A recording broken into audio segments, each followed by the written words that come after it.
If you are here, it is because you have a fervent, unequivocal belief in teamwork. And if you wish to remain here, you better start believing in being on time. Let's go. Roundtable Radio. Roundtable. You are now tuned into the Roundtable Radio. Roundtable. You're now tuned into the Roundtable Radio. Roundtable. Let's go. Roundtable Radio. There we go. Good evening. Good afternoon. How you doing? I'm all right. You know what I'm saying? I was getting a little nervous. You know what I mean? I'm sorry. You know what? That's completely my fault. You asked me where I was, and I didn't reply. And if I had replied, I was a little late. So I apologize for holding up your broadcast. But I'm here, and I appreciate you having me on. When one of us is late, we're all late. It's all good, man. Yeah. We here now. You know what I'm saying? We might as well go ahead and make the best of it. You know what I mean? So I want to thank you for your time and thank you for stopping with me to talk about these recent singles and upcoming projects you're working on. I always like to start my interviews off getting to know the artists one-on-one, getting to know where their head is at when they step in the booth or working on the next project. So I'm going to start with this question right here. When it comes to you as an artist, what would you say motivates you or influences you the most for you to be at your 100% best when it comes to this music game? Okay. So this is going to be a real sort of pie in the sky, altruistic answer. But when I really sit back and think about it, this is the truth. My goal, I feel like as an artist, is to one day write the perfect song, right? So that's my ultimate mission. I want to write the perfect song, top to bottom, melody, lyrics, everything. But along the way, I'm practicing for that. Along the way, I'm still dropping gems. You know, everything. You know, every time I sit down to write a song or put together a concept in my mind, I'm like, okay, this could be the one. And I treat it like the one. And sometimes for me, you know, I've got plenty in my catalog that I feel like are the one, but I got to keep dropping them because I feel like that perfect song is in me, that not only is it going to connect and mean something to me, but immediately whoever hears it is going to connect with it too. I know it's in here. I just got to get it out. So I just keep producing work. That's all I can do.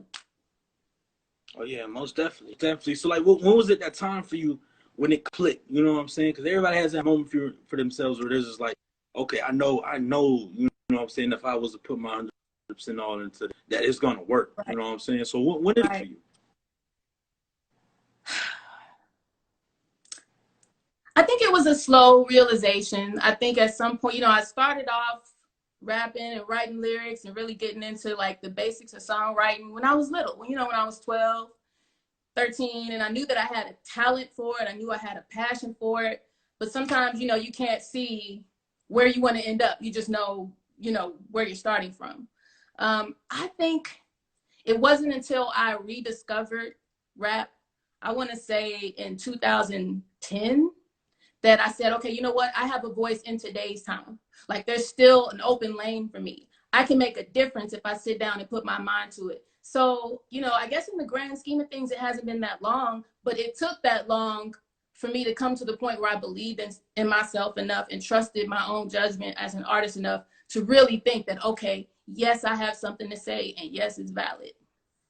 Oh, yeah, most definitely. And I feel like every artist has come to that realization at some point, you know what I'm saying? Because, you know, again, we want to see how it's like, we want to get our feet wet. But after a while, we kind of start realizing clean is, you know what I'm saying? And, you know, once you find that out, you're able to really go forward with what you need to do, you know what I'm saying? So, yeah, I agree 100%. Now, I got to ask you, in this question right here, one of the questions that a lot of people look forward to listen, as well as listening to answers of this question. So I'm going to kick it off. When it comes to the music game today, what are your views on the music game? You know, when we look at it today, we see a lot of it's bad and a lot of it's just there just to be there, you know. But when you look at the game, what do you think? Do you think it's where it needs to be? Do you think it needs to work, or is it really just an open portal? So first and foremost, the game is a business, you know. And there's certain things that happen business-wise and work business-wise that may not work for us, you know, artistic integrity, or personally, you know what I mean? So I can't hate on what the music industry does. It generates money, you know. Economies all over the world just shut down this year that didn't stop anybody from streaming. Matter of fact, I'm pretty sure streams picked up. So, you know, it's always going to be there, and it's always something that we're going to have to contend with. You know, I look at my output and my material, and it doesn't match what you might see on the mainstream, but I think it should. And I think if it were to get into the right ears, I think that it would. So I don't like it, but I realize that I'm a cog in this wheel. You know, I have to play the game to some extent too. Doesn't mean I have to compromise myself. And to me, writing that perfect song is going to mean more than collecting the world's biggest paycheck. To me, what I'm leaving behind, you know, for future generations to listen to is what matters. So, you know, I'm willing to play the game, but I'm not willing to compromise myself. That makes sense. That makes sense. So like when it comes to the female artists, you know what I'm saying, rappers as well as female artists in general, there's all types of females in every genre that's taking over, you know what I'm saying? I'm starting to take over, you know what I'm saying?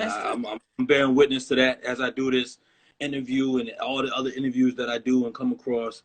I'm starting to realize, you know what I'm saying, that the female artists are taking over in every genre, you know what I'm saying? So I got to give respect where respect's due, you know what I mean? Right. But when you look at the females today in the music industry, you know what I'm saying, what are your views on the female artists? Do you think that they're doing as a whole, or do you think some over here is doing it and some over here are really just here just because of a fashion show or trying to make it a fashion show?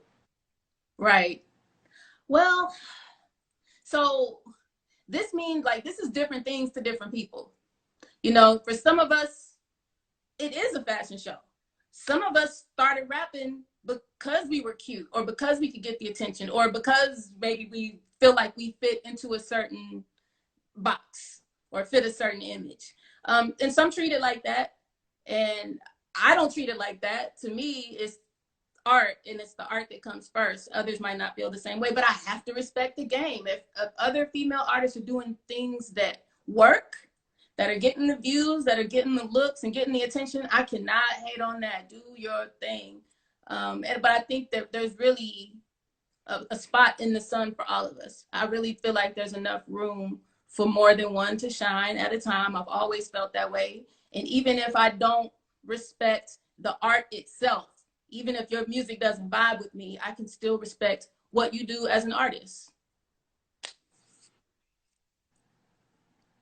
Now that's not to say. But here's what I like. Do you think that it's taken away from what it actually is, though? You know what I'm saying? The artists, because not just females, but both male and female. You know what I'm saying? Do you think that they're taking away the ones that actually come in here and actually, oh, it's Gucci, Louis, Prada? You know what I'm saying? Do you think that they're actually the ones that's taking from what the game is actually here for? You know what I'm saying? We've always had some iteration of the materialistic female rapper, the overly sexual female rapper. That's what people like to hear. You can give them good messages all day. You give them positivity. You can dress, you know, from your neck to your toe and be completely covered. But at some point, people want to get ratchet. People want to get real. That's an aspect of real life. You know what I mean? So we can't completely ignore it. And there's some that capitalize on it, and, you know, that's cool. But there's a lot of ways to be an artist nowadays. There's ways to stay independent and grow your own audience. And, you know, if you can just, if your work is solid and your work ethic is solid and you have a machine in place to get you in the right places. Yeah. I don't feel like they're taking away from it. I really don't. I wish people would treat rap more like art. I wish that they would. And I wish that things were different. That's what it was at first. You know what I'm saying? That's what it was at first. You know what I'm saying? Rap was for you to come in and talk about what's going on in the ghettos, talk about what's going on in your life. You know what I'm saying? And keep it 100. You know what I mean? That was the getaway right there. And you ain't have to go out and do this and do that to really show your you know what I'm saying, where you come from. You know what I mean? Yeah. But you know, times change. You know what I mean? So, they do, and you got to also realize that rap it's not what it was, you know, in the 80s or the 90s. Now, rap is pop, it's commercial, it's everywhere. You know, you watching CNN in the background, you hear a trap beat come on a commercial. You know, you're like, what? You know, you hear Outkast on the arthritis commercials. You know what I mean? So it's a whole different thing now. It's a moneymaker. It's a commodity. And, you know. Nowadays, it's not really about Go ahead. No, I'm listening. Oh yeah, I was just saying that, you know, today, like, rap, it ain't really about lyrics no more. You know what I'm saying? Like, right. It's really about how you tell yourself. You know what I'm saying? Other than your words. You know. So like, right. if an artist, a young artist, was to come in the game today, you know, of course they're gonna be talking about, oh, what type of designer they got on, more than focusing on the actual pen and paper. You know what I'm saying? Right. So. But I think those artists are still, I know that those artists are still out there. I know that they are. Oh, yeah. You know, and I know that there's an audience. I know there's people that are looking for it. They just, that's not what they're fed. So I feel like, you know, our job is to make it easy for them to find, to make it plain and clear. Okay, you don't like this consumer, you know, this symbol of something that, you know, is not healthy. Come over here, there's this, you know, there's some nutrition over here. So I'm just doing I just feel like I'm doing my part, and I got to keep doing my part. Oh yeah, most definitely. And it's being done. You know what I'm saying? So like, I got to ask, what would you say would be one of the most important steps that needs to be taken, however, for the game to get back to where it needs to be? Saying, what's one of the key steps that has to be took?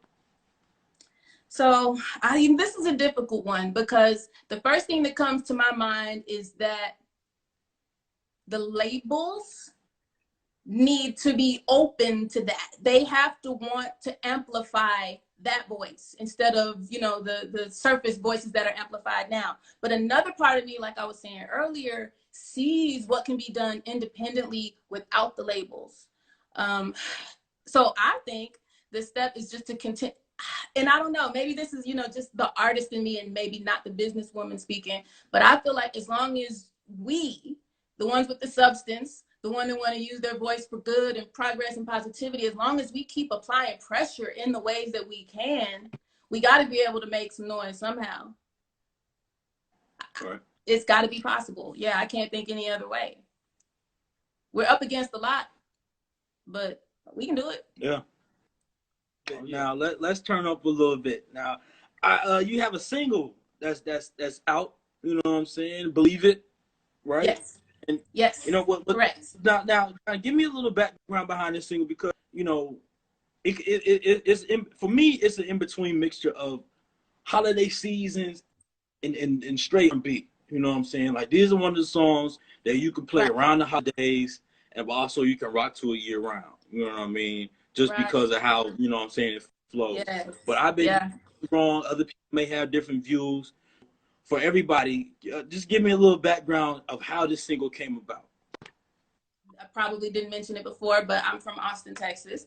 And here in Austin, you know, we've got, you know, sort of a nice circuit of studio engineers and producers that, you know, we, the artist community, kind of work with here and there. And one of them reached out and said, hey, I'm doing a Christmas project.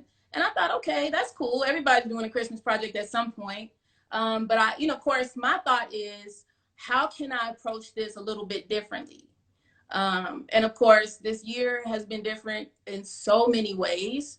I'm thinking to myself, I don't want to limit the song, so I won't make it super Christmassy. I want it to be cast a wide net. Like I said earlier, I want to connect with people. And I figure that the way to connect with them is to touch on common themes that we all share. You know, I hope I get to see tomorrow. I hope my family's going to be okay. I don't get to go hug my grandma this year, but I want her to know that I love her. How can I embody that and share it? So the producer sent me that beat, and for me, I'm one of those people. If the beat inspires me, oh, I'm gonna write you a hit. You know, if I'm not inspired by the beat, nothing might not happen. But it happened to resonate with me, and I said, you know what? Now's the perfect time for this message. You know, I wrote the song came out good, and it's like, okay, well, now I have this thing. What do I do with it? You call the videographer. You know, you set up the video shoot in your living room, which is, I don't know anything that's more 2020 than that, you know? So you just, you be what you put in your music. You represent that top to bottom, you're sincere about it, and people connect. So that's how it happened. Just an idea, a spark that said, you know what? I've got something relevant and timely to say. So I'm gonna push it to the limit. We're gonna make it look as good as possible. This year, last year, we're gonna keep saying that. Like you said, we're really doing videos in-house. You know what I'm saying? I know a lot of artists who, you know what I'm saying, really kept it at home. But we're still able to make it professional, you know what I'm saying? And that's what one of the things I would say was a challenge this year, because we're at home. You know what I'm saying? There's only a couple of we only have space that we can really work with at home. You know what I'm saying? I gotta ask, when it comes to production, are you pretty much set on saying the type of sound that you're looking for, or are you pretty much open to production and producers? That's a good question. I think about this a lot too, because people are always asking me, who's your demographic? Who are you making music for? What's your genre? What's your subgenre? People always ask me to narrow it down and get specific, and it's difficult for me to do that because, I get boom bap beats, I get trap beats, I get, borderline pop. I just wrote to a beat from a brass band, So, and I like to challenge myself to be able to do all of that. So at this point, I would say as long as it's dope, and like I was saying earlier, as long as it inspires something in me, I'm interacting with it. I'm engaging with it. I'm gonna try to make it the best. I'm gonna do my part. I'm gonna bring what I bring to the table. So I don't reject any particular kind of beat. I really like everything that feels good. All right. Most definitely, man. So talk to me a little bit about Clarity, because that I also like that video too. You know what I'm saying? That video looks more in-house also. You know what I'm saying? But and it was also dropped last year, right? So it was you kind of kept that in-house motion going. You know what I'm saying? That's true. Yeah, we dropped it in September. Oh yeah, most definitely. Another successful video. You know what I'm saying? So talk to me a little bit about Clarity and how you can. Well, it's kind of the opposite from Believe It. Believe It, I got the beat on a Tuesday. The song was written by Friday, and I was, heading to the studio. But with Clarity, I sat on that for about 1.5 years. I had the concept.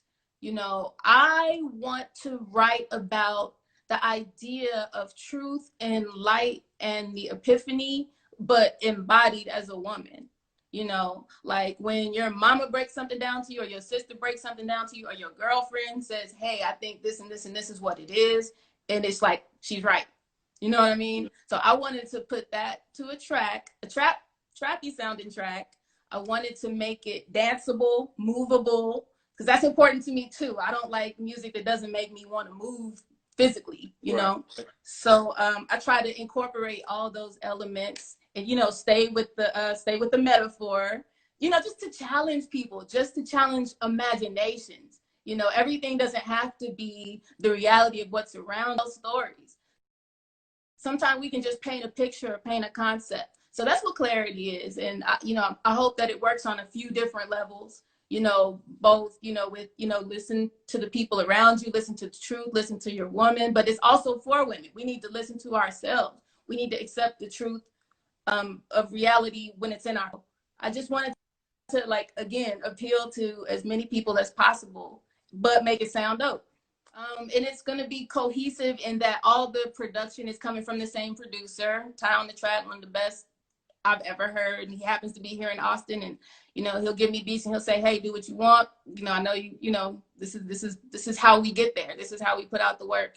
So I should be releasing that in spring, maybe.